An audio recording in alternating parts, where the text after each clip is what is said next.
안녕하세요. 성우지망생 이학범입니다.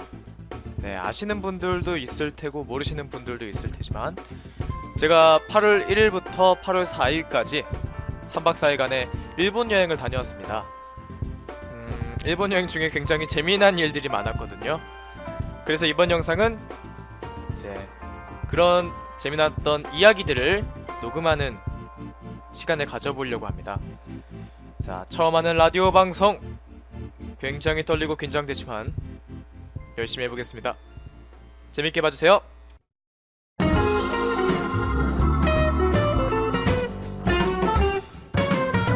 이학범 유튜브. 네, 여행 첫째 날 엄마 아빠와 함께 인천공항에 도착을 해서 이제 여권을 체크인하려고 했는데 요즘은 여권도 셀프로 체크인할 수가 있더라고요. 그래서 여권을 기계에 넣으면 그 여권을 조회를 해서 제가 산 티켓을 이제 뽑아주더라고요. 되게 신기했습니다. 그렇게 비행기표를 뽑고 비행기에 탑승을 하니까 비행기 안에서 게임을 할 수가 있더라고요. 그래서 저는 일본으로 가는 동안 팩맨이라는 게임을 하면서 시간을 보냈습니다. 근데 되게 비행 시간이 그렇게 길진 않았어요. 한 20분 동안은 계속 안내 방송이 나오다가 또 이제 3개 국어로 방송을 해야 되기 때문에 한국어로 한번 나오고 영어로 한번 나오고 일본어로 한번 나와가지고 20분 동안은 그렇게 방송을 하다가 이제 출발하고 또 한 10분 정도 지나니까 기내식을 주더라고요. 그래서 기내식 먹었더니 이제 이제 착륙한다고 말씀해 주셔서 저는 솔직히 게임을 그렇게 많이 하진 않았습니다. 네, 뭐 게임 하려고 비행기 탄 건 아니니까요. 네. 어쨌든 그렇게 일본에 착륙을 했는데 착륙하고 호텔로 가는 도중에 일본 사람들을 보니까 이 적지 않은 사람들이 유카타를 입고 있는 거예요. 참고로 유카타는 목욕 후에 입는 옷이나 여름 축제 때, 더운 날 여름 축제 때 캐주얼하게 입는 일본식 기모노의 여름형 버전을 말합니다. 네.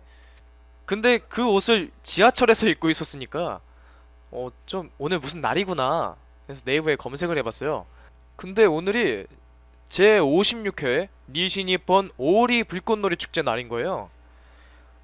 하필 우리 호텔이 또 오리 공원 바로 옆에 있어서 걸어갈 수도 있거든요. 그 정도 거리인데 그래서 되게 알고 가진 않았지만 운이 좋았죠. 어떻게 생각하면.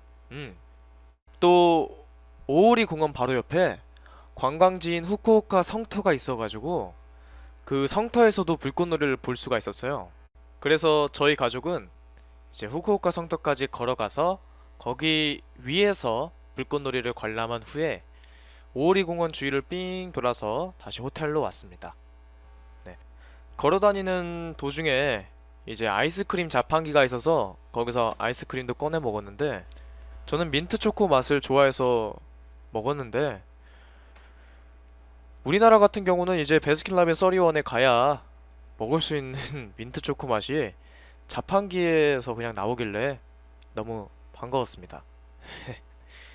그리고 또 먹었던 게 이제 포장마차가 이렇게 쭈루루루 있었는데 그 중에서 저희는 야키토리 닭꼬치 집에 줄을 서서 닭꼬치를 먹었습니다. 네, 근데 이거는 닭꼬치는 좀 짜더라고요. 확실히 일본은 우리나라보다 좀 간이 센 경향이 있더라고요. 조금 짰습니다. 네. 어쨌든 이렇게 음식을 먹으면서 호텔로 돌아오는데 이제 길가에서도 계속 보이는 유카타를 입은 일본인들의 모습이 진짜 우리 가족들에게 우리가 일본에 온 게 맞구나 라는 실감을 계속 주게 했습니다. 좋습니다. 네. 우리나라 같은 경우는 전통 의상인 한복을 그렇게 자주 입진 않잖아요. 뭐 요즘은 명절이나 축제를 할 때도 한복보다는 그냥 양복을 입거나 아니면 그냥 편하게 사복을 입는 주의이기 때문에 이제 그런 전통 의상을 입는 모습을 그렇게 많이 보이진 않는데 일본 같은 경우는 그 모습을 아직도 유지하고 있다는 게 저한테는 되게 보기 좋았습니다. 네, 그리고 이제 저녁을 먹으려고 나카스와바타라는 포장마차 거리에 가서 카와타로라고 하는 오징어회 전문점에 가려고 했는데 이제 여기가 특별한 게 뭐냐면 테이블 가운데에 놓인 수조에서 바로 잡은 오징어로 회를 떠주는 그 퍼포먼스가 되게 유명하다고 해서 가려고 한 거였거든요. 근데 문제가 뭐냐면 여기가 식재료가 떨어지면 영업시간에 관계없이 문을 닫는데요. 그래서 영업시간은 10시 반까지지만 저희가 갔을 때는 문을 닫은 상태였어요. 그래서 어쩔 수 없이 그 근처에 있었던 이치란 라멘집에 들어갔습니다.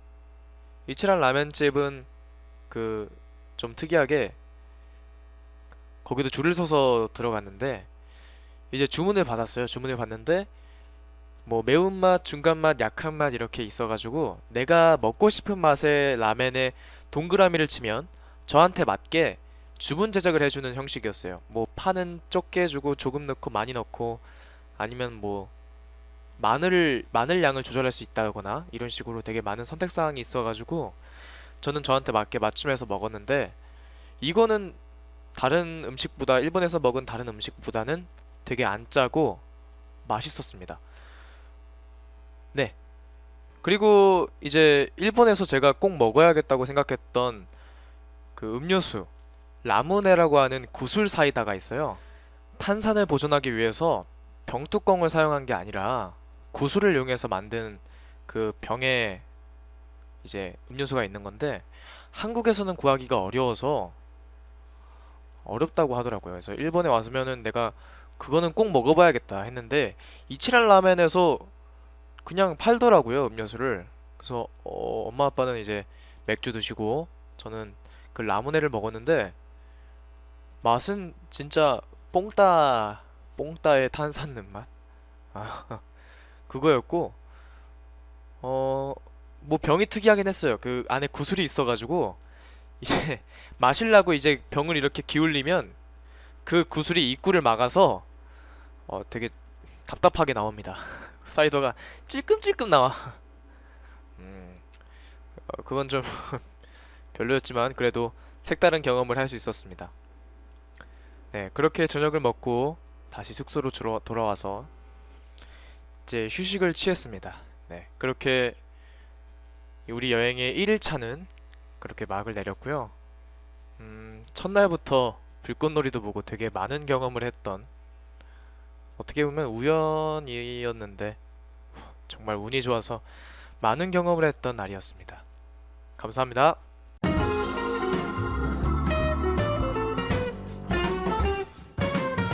이학범 유튜브